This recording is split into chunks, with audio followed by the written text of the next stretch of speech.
జగన్మోహన్ రెడ్డి గారు అధికారంలోకి వచ్చేటటువంటి ప్రసక్తి లేదు. ఎన్ని పాదయాత్రలు చేసినా కూడా అవకాశం లేదు.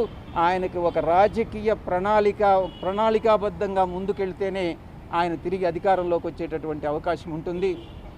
మిగతా చాలామంది అడుగుతూ ఉన్నారు, చాలామంది అడిగారు ఏ రాజకీయ పార్టీలో మీరు చేరతారోనని. బీజేపీలో చేరతారా, జనసేనలో చేరతారా, టీడీపీలో చేరతారా, వైఎస్ఆర్ కాంగ్రెస్ పార్టీకి తిరిగి వెళ్తారా అన్నటువంటిది. నేను ఒకటే చెప్తా ఉన్నా, ఏ పార్టీలో చేరేటటువంటి అవకాశం లేదు. నా రాజకీయ భవిష్యత్తు ఏందనేటటువంటిది నేనే చెప్తాను అని నేను మీ అందరికీ కూడా సవినయంగా నేను మనవి చేసుకుంటా ఉన్నా. ఇక మొన్న సాయి జర్నలిస్ట్ ఒకటి చెప్తా ఉన్నారు, జర్నలిస్ట్ సాయి, నేనేదో సపరేట్ పార్టీ పెట్టి దానికి చంద్రబాబు మద్దతు తీసుకొని నాయుడు గారి దగ్గర నుంచి నేను ఆర్థిక సహాయం పొంది ఆయనలో ఒక భాగస్వామిని అయిపోతాను అని నేను ఒక ఆరోపణ చేశాడు. ఆయనకి ఎవరు చెప్పారో నాకైతే తెలియదు. ఈ జర్నలిస్ట్ సాయి స్వీయ పరిజ్ఞానాన్ని ఉపయోగించి ఈ జర్నలిస్ట్ సాయి అనేటటువంటి వ్యక్తి వైఎస్ఆర్సీపీ పేటిఎం బ్యాచ్, ఎవరికైతే మంత్లీ పే చేస్తున్నారో యూట్యూబ్ ఛానల్స్కి, దాంట్లో ఒక వ్యక్తి ఈ జర్నలిస్ట్ సాయి. నేను ఒక్కటే విజ్ఞప్తి చేస్తూ ఉన్నా జర్నలిస్ట్ మిత్రులందరికీ, మీరు అనవసరంగా ఇన్ఫరెన్సెస్ డ్రా చేసుకోవద్దు. ఏదైనా ఉంటే నన్ను అడిగితే నేను నేరుగా చెప్తాను. చాలామంది మీడియా మిత్రులందరికీ నా ఫోన్ నెంబర్ వాళ్ళ దగ్గర ఉంది, నేను తప్పకుండా చెప్తాను అన్నటువంటి విషయాన్ని నేను మీ అందరికీ కూడా నేను తెలియజేసుకుంటా ఉన్నా. లాస్ట్గా ఇంకొక క్వశ్చన్ కూడా అడగడం జరిగింది. మీరు 100 కోట్ల రూపాయలు రాజ్ కసిరెడ్డికి మిథున్ రెడ్డి సలహా మేరకు అరబిందో నుంచి మీరు అరేంజ్ చేశారా అని. అవును, మిథున్ రెడ్డి అడగడం జరిగింది. ఆయన కోరిక మేరకు నేను రికమెండ్ చేసినటువంటి మాట వాస్తవమే. కానీ ఇంకొక ప్రశ్న కూడా, ఇది జగన్మోహన్ రెడ్డి గారికి తెలిసి జరిగిందా, జగన్మోహన్ రెడ్డి గారు మీకు చెప్పారా 100 కోట్లు అరేంజ్ చేయమని నేను ప్రశ్నించినప్పుడు జగన్మోహన్ రెడ్డి గారు నాకు చెప్పలేదు, శరత్ చంద్రారెడ్డికి చెప్పలేదు 100 కోట్లు అరేంజ్ చేయమనని. మిథున్ రెడ్డి, కసిరెడ్డి రాజశేఖర్ రెడ్డి, సజ్జల శ్రీధర్ రెడ్డి కోరిక మేరకే నేను అరేంజ్ చేయడం జరిగింది అన్నటువంటి విషయాన్ని చాలా స్పష్టంగా చెప్పడం జరిగింది. నేను ఒకటే అరబిందో నుంచి వాళ్ళు ఏయో కంపెనీలకి చెక్కులు తీసుకున్నారు, ఏ కంపెనీలకి చెక్కులు తీసుకున్నారనేటటువంటి విషయం కూడా నాకు తెలియదని స్పష్టంగా చెప్పాను. ఎంత రేట్ ఆఫ్ ఇంట్రెస్ట్ అనేది కూడా నాకు తెలియదు. ఆ తర్వాత రీపేమెంట్ ఎలా జరిగిందనేటటువంటి విషయం కూడా నాకు తెలియదు అని చాలా స్పష్టంగా చెప్పడం జరిగింది. జగన్మోహన్ రెడ్డి గారికి నాకు తెలిసి ఈ లిక్కర్ స్కామ్తో కానీ అటువంటిది ఏదైనా జరిగి ఉంటే, లిక్కర్ స్కామ్ జరిగిందనేటువంటి విషయం నేను చెప్పలేను, అది రాజ్ కసిరెడ్డి ఒక్కడే చెప్పగలడు. అటువంటిది ఏదైనా జరిగి ఉంటే తప్పకుండా అది జగన్మోహన్ రెడ్డికి తెలిసి జరగదు అన్నటువంటి విషయాన్ని చాలా స్పష్టంగా చెప్పడం జరిగింది. మళ్ళీ తిరిగి ఐ థింక్ పిలుస్తారనుకుంటాను, రేపు మిథున్ రెడ్డిని కూడా పిలుస్తున్నారు. ఆ తర్వాత ఇంకెవరిని, అందరూ డిస్టిలరీ ఓనర్స్ని అందరినీ కూడా పిలుస్తూ ఉన్నారు. సో ఛార్జ్ షీట్ కూడా ఫైల్ చేయడం జరుగుతుంది. చూద్దాం ఏం జరుగుతుందన్నటువంటిది. ఈ యొక్క కోటరీలో ఉన్నటువంటి పందికొక్కులు ఎవరైతే పార్టీ మీద పడి జగన్మోహన్ రెడ్డి గారి మీద పడి తింటూ ఉన్నారో, ఆయన్ని మిస్గైడ్ చేస్తూ ఉన్నారో, సోషల్ మీడియాలో ఏం జరుగుతుంది, ఏం పోస్టులు పెడుతున్నారన్నటువంటిది ఆయనకు తెలియదు. ఆయన తెలియకుండానే ఇవన్నీ కూడా జరుగుతూ ఉన్నాయి. అది ఆయన నివారించినంత వరకు పార్టీ అన్నటువంటిది ప్రజల్లోకి వెళ్ళేటటువంటి అవకాశం లేదు అన్నటువంటిది నేను స్పష్టంగా చెప్తా ఉన్నా. మీరు ఏదైనా ప్రశ్నలు ఉంటే ఒక్కొక్కరు అడగలే. 100 కోట్లు ఎక్కడెక్కడికి, అంటే ఎవరెవరి సమక్షంలో మీరు అరేంజ్ చేశారు? నేను రికమెండ్ చేసి అరేంజ్ చేయలే, మీరు సరిదిద్దుకోవాలి. రికమెండేషన్ వేరే, అరేంజ్ చేయడం వేరే. నేను మిథున్ రెడ్డి గారి కోరిక మేరకు సజ్జల శ్రీధర్ రెడ్డి గారి కంపెనీకి 100 కోట్ల రూపాయలు ఇవ్వమని రాజ్ కసిరెడ్డి, సజ్జల శ్రీధర్ రెడ్డి కంపెనీలకు ఇవ్వమని రికమెండ్ చేసినటువంటి మాట వాస్తవం. ఆ తర్వాత ఏది కూడా నాకు తెలియదు. సార్ కోటరీ వల్ల మీరు బయటకు వచ్చాను, అలాగే ఇబ్బందులు కూడా పడ్డాను అన్నారు. ఇందుకు ఎవరు సార్ కోటరీ? మీ అందరికీ తెలుసు ఈ విషయం. కోటరీలో ఎవరుండారన్నటువంటిది మళ్ళీ తిరిగి నన్ను అడగడం ఎందుకు? సాధారణ మీకు తెలిస్తే అది మీరే చెప్పొచ్చు కదా, నేను చెప్పాలా దాన్ని? కోటరీ మీకు తెలీదా? TV9కి తెలీదా? TV5కి తెలీదా? లేకుంటే NTVకి తెలీదా? ఇలాంటి మహా టీవీకి తెలీదా? ప్రతి ఒక్కరికి తెలుసు కోటరీ ఎవరననేటటువంటిది. ఆ పందికొక్కులు ఎవరననేటటువంటిది మీ అందరికీ కూడా తెలుసు. అది నా నోటి గుండా చెప్పాల్సినటువంటి అవసరం లేదు అని నేను లిక్కర్ స్కామ్కి సంబంధించి మీతో వీళ్ళంతా కూడా మిగతా వాళ్ళు సమావేశాలు తరచూ జరిపారంటున్నారు. అది కూడా అడిగారు. లిక్కర్ స్కామ్కు సంబంధించి మీతో మీరు సీఎం జగన్మోహన్ రెడ్డి గారు, OSD కృష్ణమోహన్ రెడ్డి గారు, ధనంజయ రెడ్డి గారు, రాజ్ కసిరెడ్డి, మిథున్ రెడ్డి సమావేశమై ఏ రోజైనా చర్చించడం జరిగిందానని. నాకు ఏ రోజు జగన్మోహన్ రెడ్డి గారు లిక్కర్ గురించి మాట్లాడలేదు, నేను దాంట్లో ఇన్వాల్వ్ కాలేదు. నాకు తెలిసి ఆయనకి లిక్కర్ గురించి, లిక్కర్ స్కామ్ గురించి ఆయనకు తెలియదు అన్నటువంటి విషయం స్పష్టంగా చెప్పడం జరిగింది.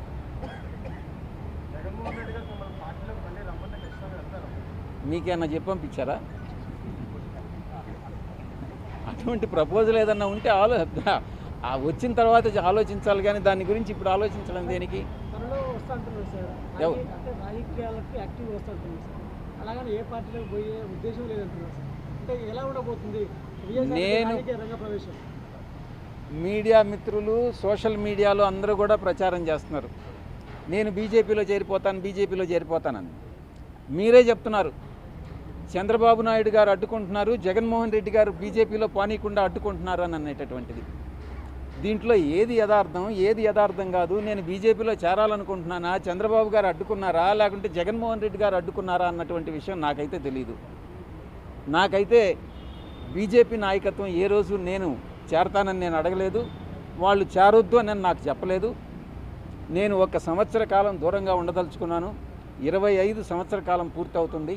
ఆ తర్వాత నా భవిష్యత్ ప్రణాళిక అనేది నేను నిర్ణయించుకుంటాను. సరే, లిక్కర్ స్కామ్ గురించి జగన్మోహన్ రెడ్డి గారికి తెలియదు అని చెప్పారు, అటు మీకు కూడా తెలియదు అని చెప్పారు. కోటరీలో ఉన్నటువంటి వాళ్ళు నేను ఫస్ట్ మీటింగ్లో మీడియా మిత్రులకే చెప్పా, కర్త కర్మ క్రియ రాజ్ కసిరెడ్డి అని. రాజ్ కసిరెడ్డిని అడిగితే సమాచారం దొరుకుతుందే కానీ జగన్మోహన్ రెడ్డి గారిని అడిగినా కూడా తెలియదు, నన్ను అడిగినా కూడా తెలియదు, మిథున్ రెడ్డిని అడిగినా కూడా తెలియదు. కర్త కర్మ క్రియని మాత్రమే అడగాలి. అధ్వానంగా ఉంది. టీడీపీ ప్రభుత్వం అధ్వానంగా ఉంది.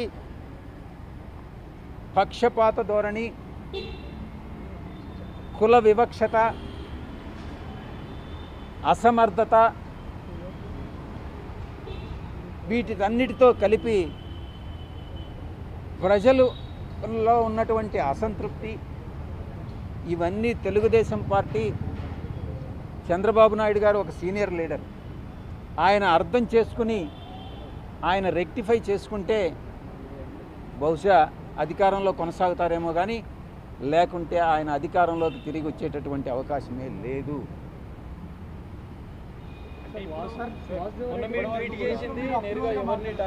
నేను ఒకటే చెప్తా ఉండా, ఎవరైతే తెలుగుదేశం పార్టీకి వ్యతిరేకంగా మాట్లాడతారో ఆ వ్యతిరేకంగా మాట్లాడినప్పుడు వైఎస్ఆర్సీపీ వాళ్ళు చప్పట్లు కొడతారు, వైఎస్ఆర్సీపీని వ్యతిరేకంగా మాట్లాడినప్పుడు తెలుగుదేశం వాళ్ళు చప్పట్లు కొడతారు. నాకు ఏ చప్పట్లు వద్దు. మధ్య మార్గంగా నేను ఒక దారిని ఎంచుకోదలుచుకున్నా. నా దారే నేను రహదారిగా చేసుకుంటా. అంతేగాని తెలుగుదేశంలో కానీ అటు వైఎస్ఆర్సీపీ నుంచి చప్పట్లు కావాలని నేను కోరుకోవట్లేదు. మీరే చెప్పండి సలహా. మీరు చెప్పినట్టుగా వైఎస్ఆర్సీపీ రాజకీయ ప్రణాళిక సరిగ్గా లేదు, ఇలానే ఉంటే రాజకీయంలోకి మళ్ళీ వచ్చే అవకాశం లేదని చెప్పేసి, అంటే గెలుపులోకి వచ్చే అవకాశం లేదంటారు. మరి కూటమి ప్రభుత్వం, ప్రజెంట్ టీడీపీ ప్రభుత్వం అధ్వానంగా ఉంది అంటున్నారు. మరి నెక్స్ట్ ఎవరు వచ్చే అవకాశం ఉందని మీరు అనుకుంటున్నారు? ఇది మరి ఏ ఇతర రాజకీయ శక్తి కానీ బీజేపీతో కలిసి పోరాటం కానీ చేయగలిగితే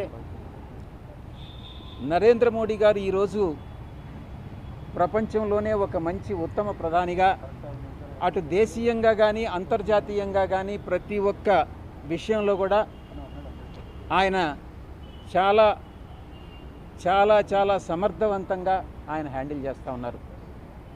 ఆంధ్ర రాష్ట్రంలో కూడా అటువంటి ఒక రాజకీయ శక్తి ఉద్భవించగలిగినట్టయితే తప్పకుండా బీజేపీ దాని మిత్రపక్షాలు తప్పకుండా తెలుగుదేశం కాదు, ఎందుకనంటే ఈ వచ్చేటటువంటి బ్యాడ్ అంతా కూడా తెలుగుదేశంకే వస్తుంది.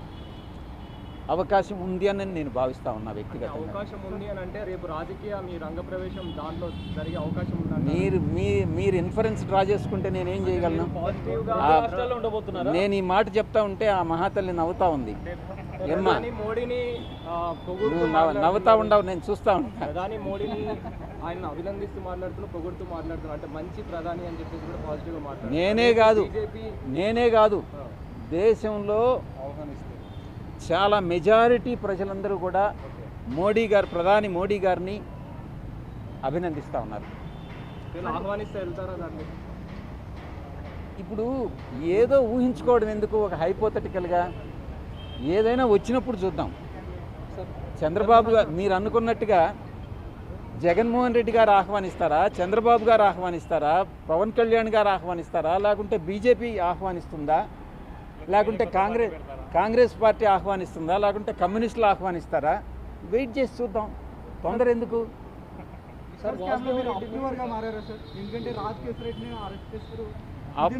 నేను మొట్టమొదటి నుంచి కూడా నేను ఒకటే చెప్తా ఉన్నా, ఎటువంటి పరిస్థితుల్లో అప్రూవర్గా మారేటటువంటి అవకాశం లేదు. అది నా దేహంలో ప్రాణం ఉండగా జరగదు. నేను అప్రూవర్గా మారను. ఎవ్వరూ నన్ను ఏ శక్తి కూడా అప్రూవర్గా మార్చలేరు అన్నటువంటి విషయాన్ని నొక్కి వక్కాణిస్తాను.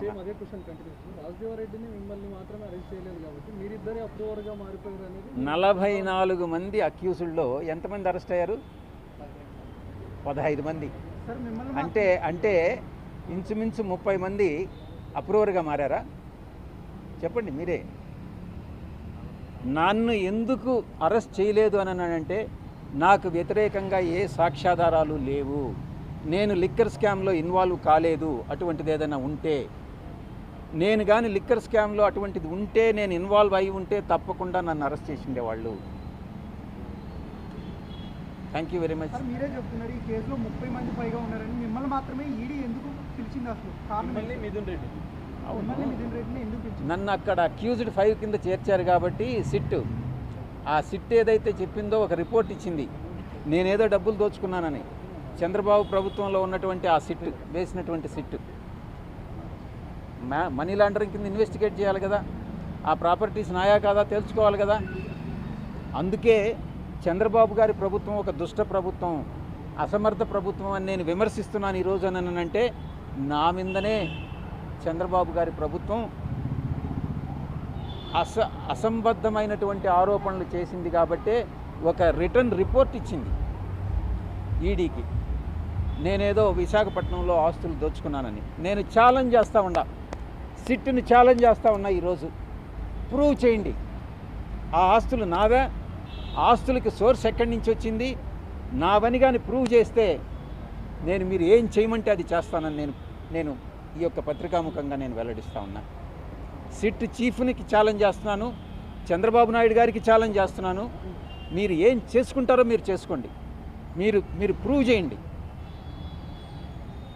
మీరు అంతర్జాతీయ కోర్టులోనైనా వేసుకోండి, మీరు ప్రూవ్ చేయండి నేను దీనిలో తప్పు చేశానని. సార్, మీ రాజకీయ రంగ ప్రవేశం 2 తెలుగు రాష్ట్రాల్లో ఉండబోతుందా? మీరు తినబోతా రుచి అడగడం ఎందుకు? కొద్దిగా వెయిట్ చేయండి, మీకే తెలుస్తుంది కదా. మీరు వెయిట్ చేయండి కొంచెం. దేనికైనా కూడా సహనం, ఓర్పు అనేటటువంటిది అవసరం. పోరాటం ఎవరిపై ఉండబోతుంది? కూటమి పైన, లేదంటే ఇప్పుడు జగన్ పైన?